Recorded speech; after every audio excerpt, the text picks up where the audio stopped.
All right, some quick headlines now. United Health Group, the nation's largest insurer, vowing to continue parts of Obamacare regardless of this month's Supreme Court ruling.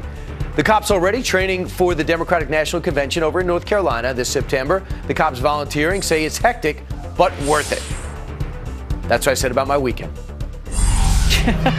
4 years ago, the president set a new standard for using social media to get votes. This time around, the Obama campaign is raising the bar even higher. And according to experts, it could make all the difference in winning a second term. Are the experts right? Joining us now is the CEO of Concerned Women for America and former FCC special advisor under President George W. Bush, Penny Nance, and the president of New Heights Communications and Democratic political strategist Christy Setzer. Ladies, thanks for being here.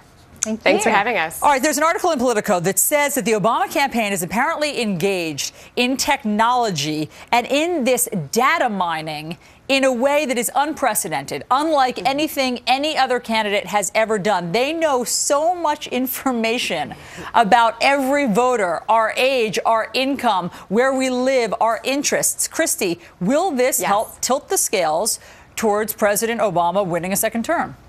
Yes, it will.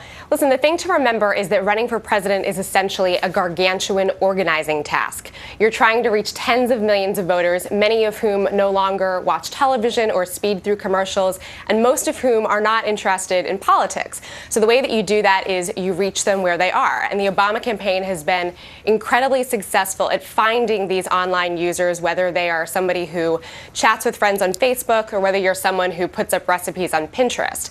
So I would say that this year, it's actually going to be as important to be able to find someone online as it is to reach them at their door or by a phone. So Penny, are those people who are chatting on Facebook and are on social media, are they the voters?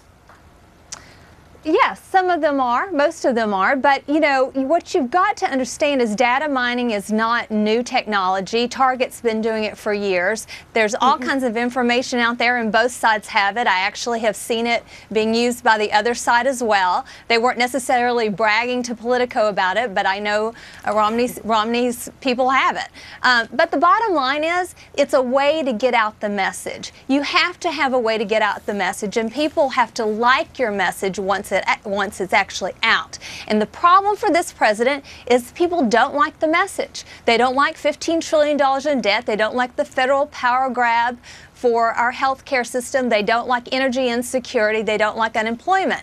So unfortunately, I think what you're seeing even within the Democratic ranks is a fracturing because they don't have a message yet. Okay. So yes, they're able to reach people, but with what message? And is it going to move people to do the hard work of democracy, to go door to door, to do the phone banking, and most of all, go out and vote? Christy, do you agree with Penny that yes, the Romney campaign is engaged in it to the same level that the Obama campaign is?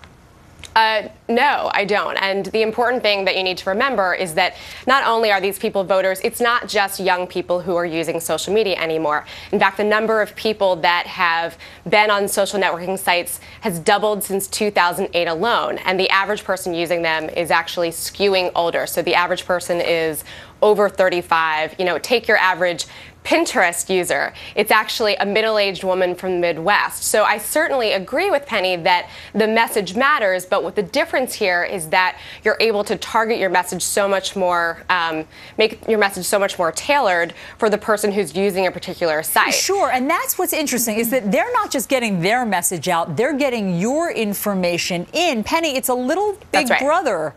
It's a little Big Brother-ish how much is available about all of us. And so which is why backfire?